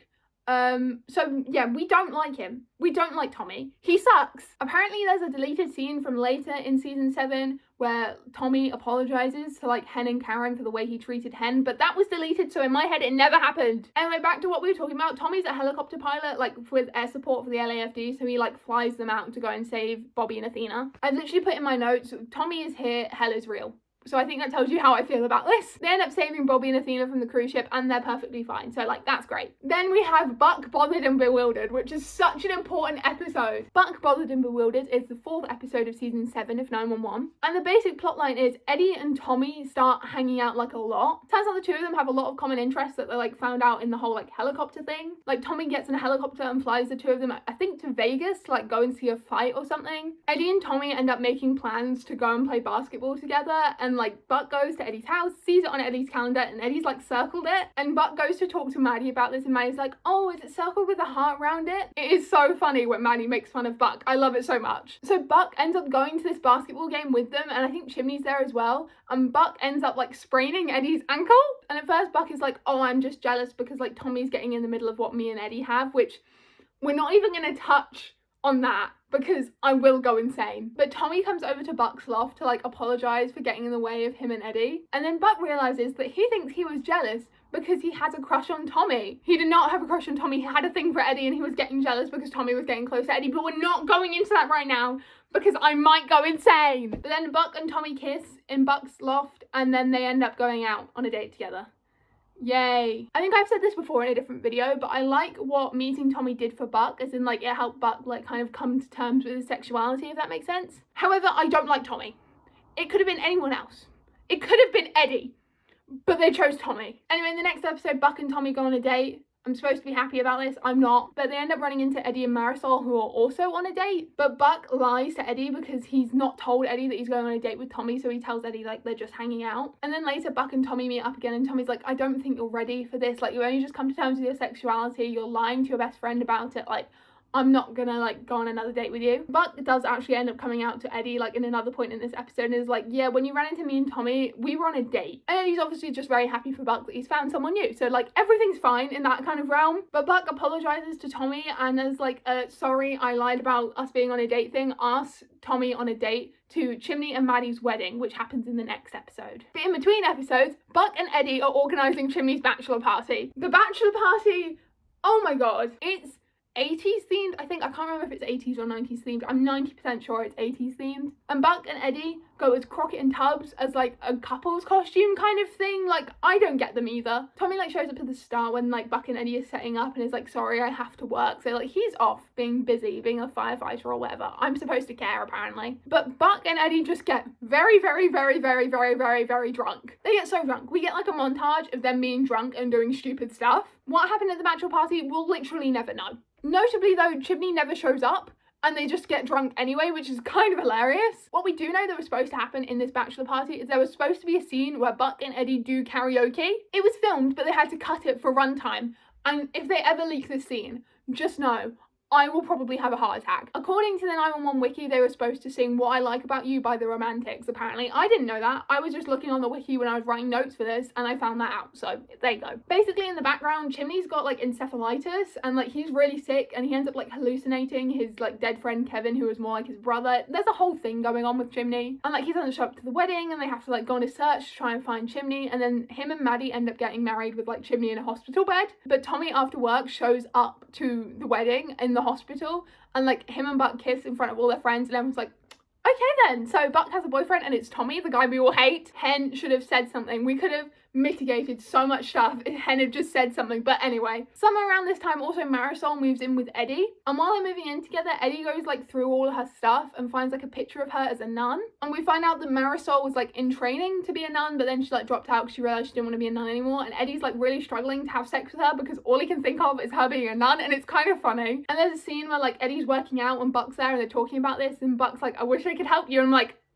the sexual tension is off the charts. Then Eddie is like out shopping and he sees a woman who looks exactly like Shannon. Remember Shannon, Eddie's dead wife? Yeah, she like shows up but it's like a different person. But he sees this woman, she's called Kim, and she's actually played by the same actress who played Shannon, which I find kind of hilarious. But Eddie never processed his grief from when Shannon died, so he sees this woman who looks like Shannon and is like, oh my god, I need to hang out with her. Eddie's like kind of using Kim as a way of like kind of getting over his grief with Shannon, because Shannon, like even from like pre-Christopher days, Shannon was Eddie's best friend and like he misses her, which is completely understandable. And him and Kim end up going on like a few like kind of dates. They don't call them dates, but like they end up in like a boat on a river, I think. They're kind of emotionally dates, if that makes sense. Eddie is like basically emotionally cheating on Marisol is what I'm saying. But once Eddie tells her that like the reason she caught his eye is because she looks like his dead wife, things get weird. Eddie shows Kim a picture of Shannon and she either like cuts and dyes her hair or gets a wig to like look like Shannon, and like she dresses like Shannon and she wears her makeup like Shannon, and it's just weird. And she shows up at Eddie's house like looking almost identical to Eddie's dead wife. Luckily Marisol is out with Chris, so Chris doesn't see this, and like they have a little bit of an argument. Eddie's trying to get her to leave, and then like they end up hugging, and as they're hugging, Christopher and Marisol walk through the door. Obviously Marisol's like pretty upset because she's like, my boyfriend just cheated on me. Christopher's pretty upset because he thinks his mother's come back from the dead. Obviously Chris freaks out, and because of this he calls his grandparents, and his grandparents show up to take him to Texas to like live with them for a little bit. Eddie is visibly distraught by this. Obviously his son is leaving, but also it's kind of Eddie's fault, so like I get it. And as Chris leaves, like Buck is there and he's comforting Eddie, and it's such a sad moment, but also like Eddie kind of deserves it for what he did, but also like Eddie's just grieving. It's like very complicated situation. Also Marisol breaks up with him and we like never see her again. At the same time like all this is happening, Bobby like retires from the LAFD, but then his house sets on fire and he has to like save Athena from it, and then he has a heart attack and he almost dies, but then he ends up being fine, and then he decides to unresign. But because Bobby resigned, they filled his spot at the 118, so he can't go back to being captain at the 118. He has to do like a different job. And now we're on to season 8. So season 8, obviously Bobby is no longer captain of the 118, and we find out he's like a technical advisor on the show called Hot Shots. Hot Shots is basically the 911 of the 911 universe, if that makes sense. It's like a firefighter show that's really not accurate and it's kind of really dramatized, but like that's just what 911 is for us. So it's like the 911 of the 911 universe. But Bobby's being like a technical advisor for that and no one's listening to him, and he like kind of hates his job. There's also this guy called Brad Torrance who's like really obsessed with Bobby, because Brad Torrance plays the captain on Hot Shots, so he's like trying to emulate Bobby, if that makes sense. Also there's a joke because Brad Torrance is British but he plays an American captain on Hot Shots, which is a joke because Oliver Stark, who plays Buck in 911, is British but he plays an American on the show. Does that make sense? Back at the 118 though, Gerard is back. Remember when I mentioned him in like last season where I talked about how sexist and racist and homophobic he was? Yeah, they put him back at the 118 for some reason, and he is making like all of our core 4 suffer. Hen, Chim, Buck, Eddie, they're suffering. Ravi, I'm pretty sure like transfers while Gerard is there to like escape him, which like fair enough. Also Eddie has a mustache now. That happens between season 7 and season 8. He has a mustache. And like the core 4 are really struggling under Gerard, and then one time Gerard is like berating Buck for something, and there's these guys like doing something with like a big saw blade behind them, and the blade gets loose and it almost kills Gerard, but like Buck pushes him out of the way. And like after that Gerard is like obsessed with Buck, and we get that scene where all of the characters go to like talk to Bobby to try and get Bobby back at the 118, and Buck's like, I can't take this anymore, he touches me, and Bobby's like, what? And Buck's like, not like that. At the same time, our big opening emergency is the Beanado. You can tell they really ran out of new stuff to do, because like on Fox we had all the kind of normal-ish emergencies, like we had earthquakes and tsunamis and mudslides and all that kind of thing, but then when they got to ABC they had to be like, what can we do that hasn't already been done? And they just kind of went wild with it, because we had like cruise ship sinking. Now we've got Beanado. Basically a load of like really angry bees escape from like a big truck and form like a big bee tornado that like terrorizes LA. It's like a whole thing. And then at one point there's a bunch of bees like trying to sting this woman who's stuck in a pool and she's like breathing through a hose. It's a whole thing. And it's at this like perfume launch and they're like, bees will love the smell of the perfume. Well, Buck knows this because Buck knows facts about literally everything. So they spray Eddie with all this perfume because Eddie's the fastest runner and he like runs around the pool with all these bees to like try and distract them. And then afterwards Buck comes out and is like, we beat the bees. At the same time, Athena's on a plane and like the bees cause the plane to like not crash, but like another plane I think crashes into them, I'm pretty sure, something like that. And Athena ends up landing this plane on a highway, and like as she lands it comes like face to face with a fire truck, and like Bobby stood on top of this fire truck and they like reunite as like the plane and the fire truck are like this and they're looking at each other, and it's a really sweet moment. But to like clear the highway so this plane could land, Buck like commandeers someone's motorcycle and like just like speeds down and gets all the cars out of the way, and it's really funny. Buck also like sneaks away from the firehouse to go and tell Bobby that like Athena's landing this plane because no one can get a hold of him because, you know, he's on set and he's not allowed to have his phone on. And when Buck is talking to Bobby, Bobby's like, Athena's on that plane, isn't she? And Buck's like, well, she's driving it, and Bobby goes, of course she is. Anyway, everyone ends up being fine, and then we move on to the next episode, which is Christopher's birthday. Chris is still in Texas and Eddie is like going through it because of this. He misses his son like a lot, and they end up like FaceTiming for Christopher's birthday, but like Eddie doesn't really get to speak to Chris. He just speaks to his mum, but he's got like a hat on and the house is decorated, and Buck and Tommy are there. I don't know why Tommy's there. Why is Tommy there? But Buck's there because that makes sense, because like Buck's Christopher's other dad, and oh my god, this entire arc is just so heartbreaking because you can see Eddie is like really trying to get better for Christopher, but like Christopher's just like not ready yet, and oh, it's so sad. Then it's Halloween episode time. The 118 is like being turned into a haunted house because it's like their turn or whatever, and Buck finds this like skeleton in like a prop house and buys it for like a decoration. Turns out it's a real skeleton, and they didn't know that, and like it like freaks everyone out. But Buck like damages the skeleton and ends up waking up with a bunch of like boils on his face, and then he researches the skeleton guy and turns out his name is Billy, and he like cursed people, so now it's the curse of Billy Boyles or whatever. And like Buck is like freaking out and Tommy and Eddie are just making fun of him, and it's kind of funny. Buck also like dislocates his shoulder at one point, and Buck like really thinks he's cursed, which obviously Eddie is very much a skeptic, so it's quite funny, like just the dynamic of this episode. We all see everyone in their Halloween costumes, including the guys at Dispatch, and the actor who plays Josh said that Josh was meant to be dressed up as Eddie for Halloween, which I love so much. The two of them hate each other and they're kind of iconic for that. Next episode, Buck and Tommy are talking, and Tommy's talking about how he didn't like come out till he was like quite a bit older, and Tommy talks about how he was like engaged to this woman and he like broke up with her because he realized like, oh, I need to be like honest and truthful to myself and like, you know, date men that I'm actually attracted to. And they're just like casually talking about it, and Tommy's like, oh, you might have known her, she used to be a dispatcher. Her name was Abby Clark. Yeah, remember when I said in season 1 it's important to remember that Abby's ex-boyfriend is called Tommy? Remember, Abby's ex-boyfriend is called Tommy. This is where it comes back. And Buck's like, what? Because he's just realised what's going on. And Tommy's like, yeah, I heard afterwards she shacked up with some himbo half her age. The himbo was Buck. He called Buck a himbo. Oh my god. I remember the like TikTok, Twitter like firestorm that was happening when this aired. It was, oh my god. Because we had been joking for months about Tommy potentially being Abby's ex, and then they just wrote it into the show, and then he calls Buck a himbo. Oh my god, it's so funny. At the same time, it's Buck and Tommy's 6-month anniversary, and Tommy gets Buck basketball tickets, even though Buck hates basketball. Like, not only is Tommy a bad guy, he's also like a bad boyfriend. Like, let's just put that out there. He's just awful. Anyway, when Buck, like, realises the whole Abby-Tommy situation, he goes to talk to, like, Josh and Maddie at Dispatch. Well, really, he goes to talk to Maddie, but Josh is just, like, also there. Because Josh was also at Dispatch when Abby was there. So Josh knew Abby. We never saw it, like, on screen, but, like, it's stated that Josh and Abby, like, knew each other. And Josh talks about the fact that Abby was, like, really upset after the breakup. And then Josh gives the Glee speech. Basically, Josh talks about how there's a pre-Glee world and a post-Glee world, and Buck is, like, really lucky to come out in a post-Glee world where people are more accepting, whereas Tommy like first realized he was gay in like a pre-Glee world where people were a lot less accepting and more homophobic, which like makes sense. It's a very important conversation to have, and I realize that. I just don't care about Tommy like at all. Also, the bringing up of Glee raises so many questions. If you don't know, the creator of 911, Ryan Murphy, also created Glee. Also, using Glee is like kind of makes sense because Glee was very important in the early 2010s because it had gay characters and it like pushed gay characters on network TV, which was like very good at the time. It was like very, very progressive for the time as well. So it makes sense. But also Kenneth Troy,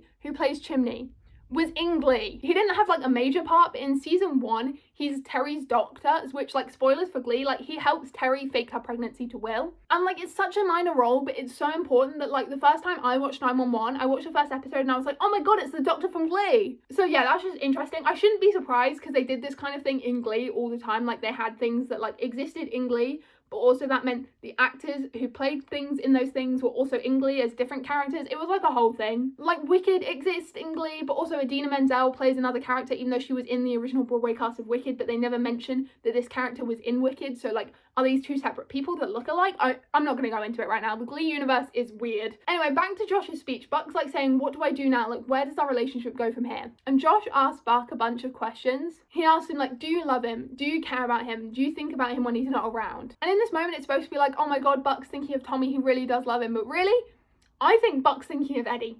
And he's realising, oh my god, I actually want to be with Eddie. But anyway, we're not going into that because that's not what happens in canon, unfortunately. And then at the end of the episode, Buck asks Tommy to like move in with him. And he's like, I know it's only been 6 months, but I really see this relationship going forward. And then Tommy gives Buck this little speech about how he's Buck's first, but he's not his last. And then Tommy breaks up with him, which is the only good thing Tommy does in like the entire show. Same episode, a lot of stuff's going on with Eddie. He ends up like going to like this cafe or something, and he goes to like buy a bottle of juice, but he puts it back and chooses water instead. And then he ends up talking to this priest, Father Brian. Father Brian is an icon. Father Brian shows up multiple times throughout the show as like Bobby's priest. Like, he shows up in season 1, episode 1. Like, Bobby goes to confession and like the priest's phone starts ringing and the ringtone is Firework by Katy Perry, and it's kind of iconic. And Father Brian is like talking to Eddie about how he's like denying himself joy and he's not choosing joy because he put the juice back and he chose water. Like, it's a metaphor. And Eddie decides, you know what, I'm gonna choose joy, and he shaves his mustache off. And he like dances around the house in just like underwear and like a button-up shirt. And apparently it's a scene from an old movie called Risky Business.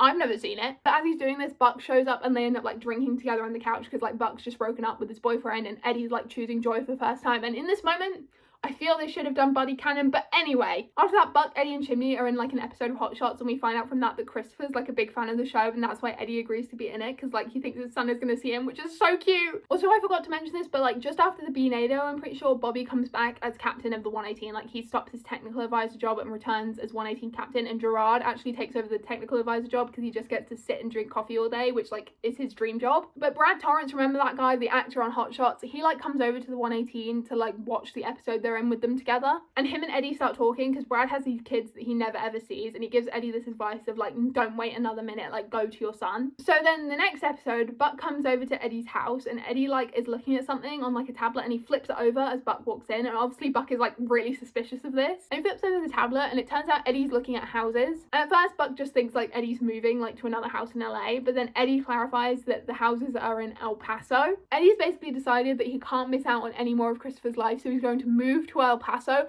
without telling Christopher. The whole point of Chris going to Texas was so that he could have some space. But then Eddie is just like moving there without telling him. It doesn't really make sense, but you know, nothing ever makes sense on the show. Anyway, Eddie does end up buying a house in El Paso, but like he needs someone to sublet his house in LA so he doesn't like lose a bunch of money from paying the rent on it. So he like advertises it, and he's got all these people like touring the house, and Buck's also there, and Buck just keeps like tanking the tours. Buck just mentions like all the bad stuff about the house because he doesn't want Eddie to leave, which is so heartbreaking. And Buck and Eddie end up like really fighting because Buck doesn't want Eddie to go, but like Eddie has to go, and it's so sad. But this happens because in the last tour that we see like Eddie do, he's kicked Buck out, but Buck hasn't completely left.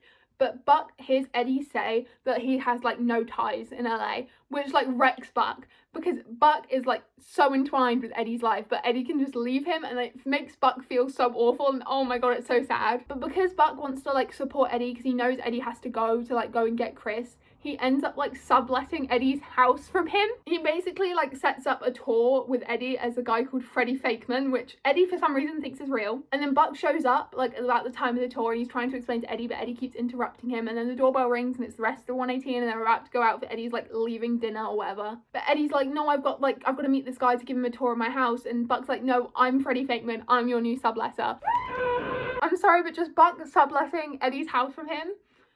Oh my god. This episode drove me so insane that I wrote a one-shot about Buck moving into Eddie's house. The reaction of everyone online as well, like you had to be there. It was such a big deal. Because like when we found out Eddie was moving, people were making jokes being like, what if Buck moved into Eddie's house? And then they did it, and we all just sat there like, Anyway, we see Eddie leave in like the next episode and Buck hugs him goodbye and we see Eddie drive away with the U-Haul and it's so sad. But that scene happens like just after the mid-season finale. The mid-season finale we finish with like Buck and Eddie like going out for dinner with the 118 as like Eddie's leaving thing. Also like Maddie's being kidnapped. But that's not relevant to Buddy, so we're not going to talk about that. But during the mid-season break, someone like saw them filming the Buck and Eddie goodbye scene and like filmed it and put it online. And like that was in so many edits for months and it was like traumatizing for me. Anyway, over the course of Eddie being gone, we see Buck and Eddie FaceTime each other multiple times, which is so... We're not even going to go there. Like the fact that they're so codependent that they have to FaceTime each other even when they're not in the same state.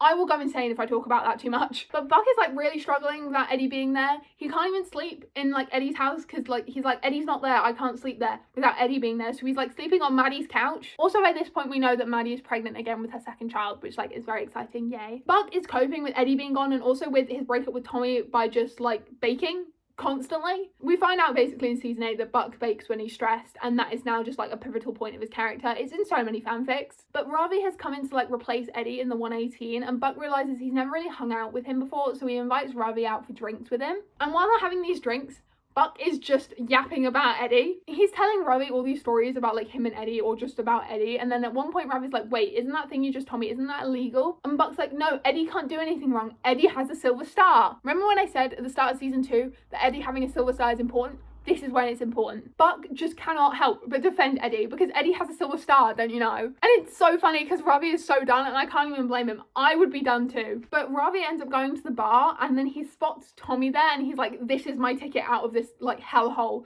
So he brings Tommy over to Buck and then he just like dips, which as I've said before, I can't blame him. Buck is drunk and yapping about Eddie. But then Buck and Tommy end up hooking up. They have a one-night stand, which like Buck, I feel like he should know better than to sleep with his ex, but anyway. This is so insane, like Buck and Tommy hooking up in Eddie's house, like Eddie is just haunting the narrative from Texas. And Tommy only questions it for like a split second at the time, but anyway. In the morning, I think Tommy is like making breakfast or making coffee for like the both of them and Buck like gets up to go and see him in the kitchen. And Tommy like insinuates that he wants to get back together and Buck's like, what, you're not worried I'm gonna leave you for someone else now? Referencing the breakup conversation where Tommy was like, I'm your first, but I'm not your last. And then Tommy says, well, no, I'm not worried now that the competition's out the way. And Buck's obviously confused. He goes like, what competition?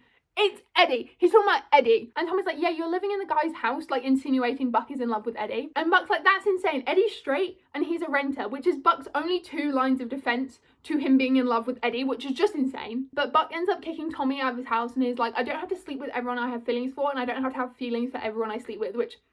iconic. Like he doesn't have feelings for Tommy, he's basically saying, which I love so much. Get that man out of here. I would be happy if we never saw him again. But Buck goes to talk to Maddie about it and Maddie's like, are you? And Buck's like, what, in love with Eddie? And Maddie goes, it wouldn't be so crazy. And that line gave us so much hope for season 8B. I don't think you understand unless you were there. The hope that we all had that Buddy was going to go canon at the end of season 8. Oh my god. This was the first time that the actual show had ever talked about the possibility of Buck and Eddie being together directly. It's like seasons 1 to 6 when Fox had the show, like they avoided Buddy like the plague. But ABC were much more open to it. They embraced it a bit more. Like 4 episodes into ABC's run, we had canon bisexual Buck. But this was the first time it had ever been mentioned in the entire show and we had so much hope because of this. Like this is so pivotal for Buddy fans. Like people still talk about this conversation to this day and will probably talk about this conversation for like as long as 911 is popular. And even then there'll probably still be someone talking about it in like 100 years time. But anyway, Eddie's busy in El Paso. He buys his house kind of sucks. He's like trying to fix it up and it's not going super well. Eddie also tries to get a job at like the El Paso fire department, but they have like a hiring freeze so he can't get a job at all. So Eddie ends up becoming an Uber driver. He's traded in his truck as well because like he needed money to fix up the house, I think. So he's got this like Prius thing and he's being an Uber driver. And he lies to Chris and his parents about the fact that he's not a firefighter until he like picks up his next like Uber fare and it's Chris and his friends and Christopher finds out. And like the rebuilding of their relationship isn't going well and this doesn't help. We also find out that Chris has got like into chess while he's been in El Paso and he's on the chess team and he ends up going to like a chess tournament in like a nearby town. And Eddie goes to like go and watch and when he's like buying a ticket, the worker is like, oh, that's Chris's dad at the front there. He's always there. He's like so supportive. But really that's Eddie Eddie's dad, Chris's grandfather, and Eddie feels like so jealous in that moment, and it's so sad and heartbreaking. But Eddie sits there and he watches, but Chris like can't take the pressure, and he ends up like getting so anxious about this chess match that he like throws up. But Eddie takes and cleans him up in like the bathrooms, and there's a really sweet moment between the two of them where Eddie's like, I'm still your dad and I'm gonna be here no matter what. And like that's the start of the rebuilding of their relationship. They end up like driving home together, and they just leave Chris's dad in this like random town, like where he has to get the bus home on its own. But Chris ends up moving in with Eddie in the house that sucks. You remember that one I mentioned? But Chris moves in there with Eddie. And we also find out when Eddie is like packing up Chris's stuff that Eddie used to do ballroom dancing, and like he quit when he was like about Chris's age, but now Chris is quitting chess, and his parents are like, you're just giving up on things. Like he's giving up on things like you gave up on ballroom dancing, which like I love at learning a bit more of Eddie's lore. Like Eddie was a ballroom dancer, like show me that, please. Like let everyone find that out, please. But Chris has moved in with Eddie, and they're like starting to repair their relationship, and that's like really, really sweet. Then we get to season 9, episode 14, Sick Day. There's an explosion at like this fancy lab and a resulting fire, and the 118 are sent to go and put the fire out and deal with like the damage from the explosion. They end up having to save a few people, and Buck is like escorting a victim out while the rest of the 118 end up getting like stuck in this room in the lab. Hen is like super injured, and Chimney's face shield broke. Like they have these masks that they wear for like oxygen, and Chimney's broke. This is important because in this lab they're working with a virus called Crimean Congo hemorrhagic fever, but it's a really dangerous disease, and because Chim's face shield is broken, they're assuming he's now exposed to this disease. But Buck is like stuck outside with Athena, so they end up going on this like big hunt to find this woman who's caused the explosion, because she like stole the antidote to it to like go and sell to someone, because she's like,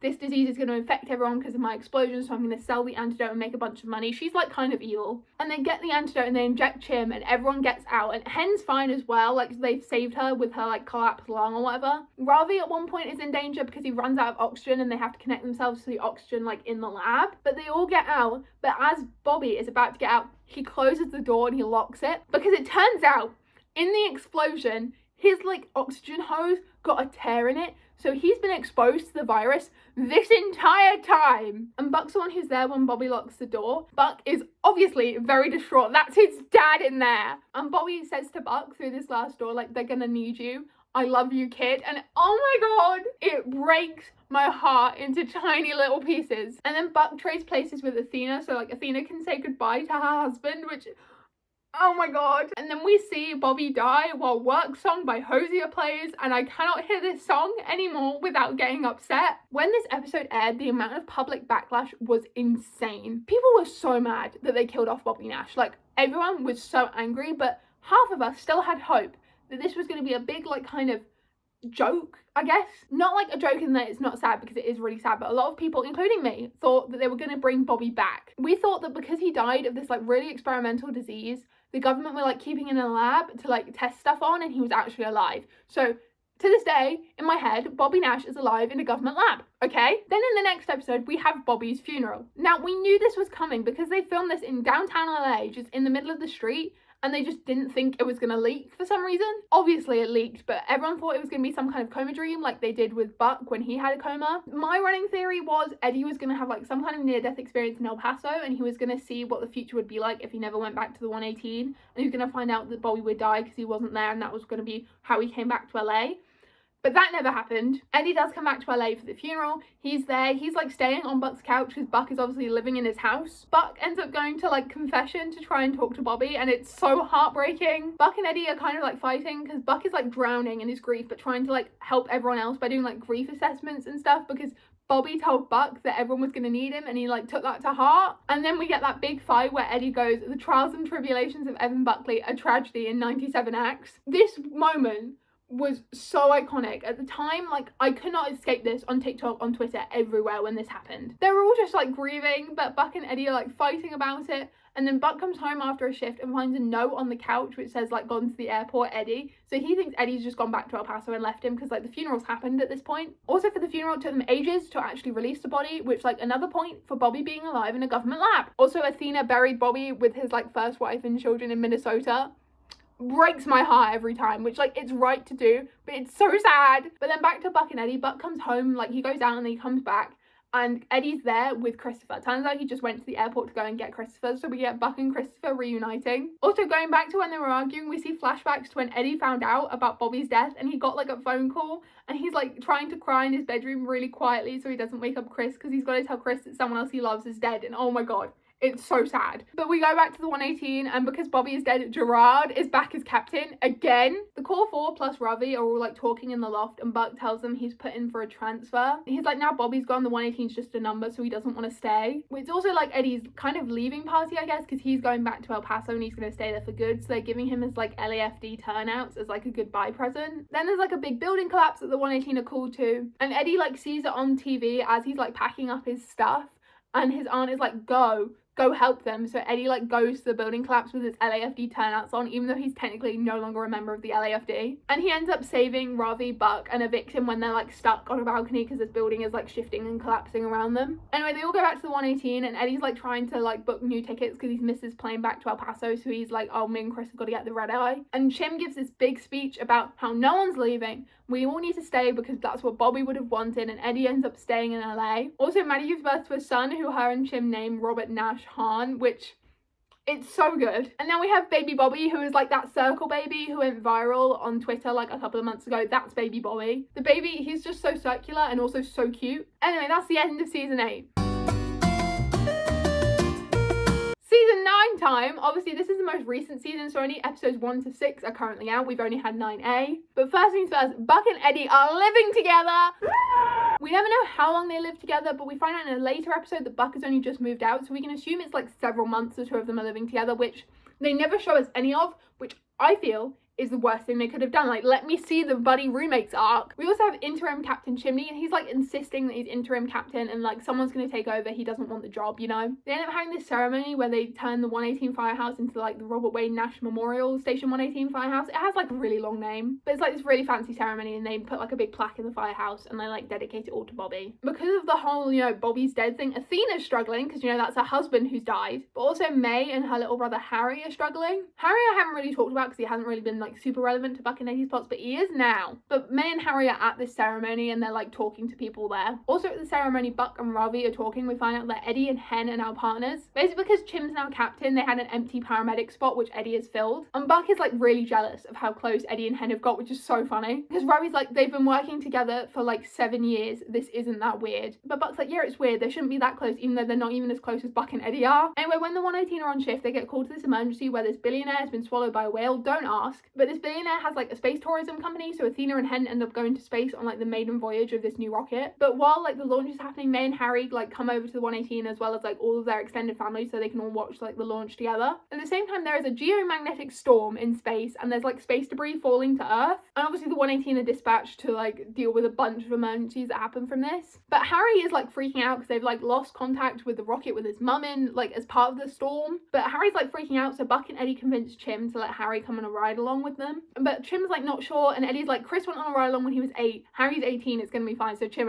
eventually like relents and lets Harry come, and it's like the first we see of like Buck and Harry being like proper brothers, which is so cute. We also found out in an earlier episode that Buck, May and Harry have like bachelor nights on a Monday, which is so cool. Give me them as siblings. Give me more scenes with the 3 of them as siblings. I would die for that, 911 writers. Give it to me. During like dealing with the emergencies, Buck almost gets stabbed with like this robot who's like flinging scalpels everywhere. It's like a surgery robot. It's like a whole thing. But they also go to this like train emergency where like a metro train has crashed and they have to like go and help this woman who's trapped, but like the carriage is filling up with water, and like her and her husband were fighting just before, and like he runs in and is like, I'm so sorry, like stupid argument doesn't mean anything, and they're like making it up, and it's like kind of like Buck and Eddie from like the last episodes of season 8 when they were fighting, and it's not supposed to be buddy, but I think everyone saw it and was like, buddy crumbs. But they end up amputating the woman's leg and Chimney has to call it, and it's like his first big decision as captain. And then we have episode 5, which is kind of Halloween / Day of the Dead themed. The actual title of the episode is Dia de los Muertos, which I'm hoping I'm saying right.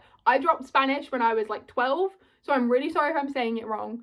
But I'm trying my best. And it's been referred to as the Eddie-sode because, you know, it's the Eddie-centric episode. We have a bunch of like silly Halloween emergencies, but at the same time, Buck has just moved into his new place, which is like a really nice house with a really nice like back garden, which like, how is he affording that? Who knows? He's trying to perfect Bobby's cookies because he like lost the recipe in the move and he can't remember Bobby's secret ingredient, and then he goes home one day and it's just like out on his counter after he hears like some rustling. So he thinks Bobby's ghost is living in his house. Don't question it. But he calls Ravi over, who's in like full costume. He's kind of iconic for that. And they end up using like a Ouija board to try and talk to Bobby, and Ravi's just like manipulating it to call Buck an idiot, and it's kind of really funny. But then they hear something in the attic, so they go up to investigate and they find out that the old tenant who used to live in Buck's house is just living in his attic. They call the police and the guy gets arrested and Buck wants to press charges. But then Buck goes up into the attic to like find all this stuff, and he finds like a sobriety chip from this guy, and he takes this as being a sign from Bobby because Bobby was an alcoholic who was in recovery, and he ends up dropping the charges and taking this guy to like an AA meeting as he thought Bobby would want him to do. At the same time, in this Eddie-sode,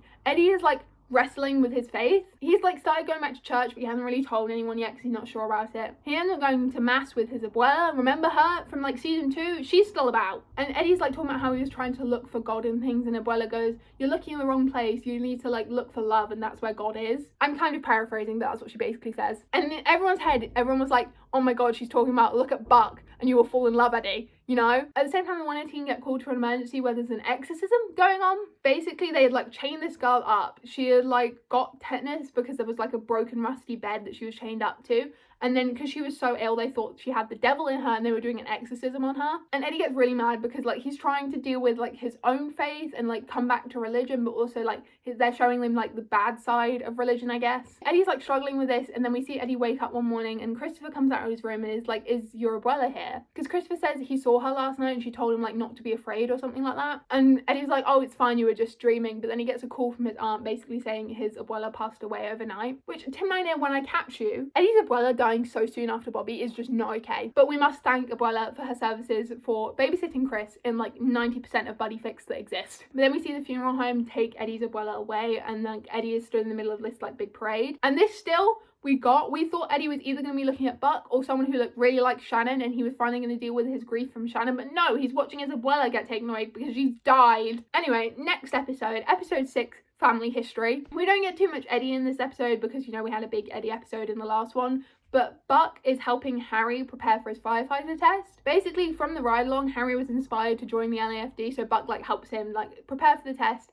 He does the test, but then Harry was like previously arrested because like he was 17 and he punched a guy, I think. So Harry like preemptively drops out of the process because he thinks he's just gonna get rejected. And Buck's like, no, Bobby never gave up on me, so I'm not giving up on you. So they go to like find the fire chief and make Harry's case basically. And Harry ends up getting into the fire academy. Chim becomes like full captain. He's no longer interim captain. He is like full big deal captain. There's like a big ceremony for that. And that is where we end episode 6, which is also the end of season 9A. And obviously I can't talk about 9B because as I film this, it doesn't exist yet. With season 9, there's not a lot of like direct buddy, but there's a lot of indirect buddy moments. There's an incredible TikTok that I saw yesterday by Lani's Fandoms on TikTok. I'll like link it in the description or something. But the TikTok is all about how Buck and Eddie haven't interacted much, but they've interacted with other people and they've talked like about the other to other people. It's a great TikTok. Go watch it. It like explains what I'm trying to say in a much more like sensible way, and it's really quite beautiful when you think about it that way. But anyway, that is the end of my complete buddy recap. This has obviously been a very long video. I'm not sure how long at the moment, but just raw footage wise, I have 3.5 hours of footage to edit.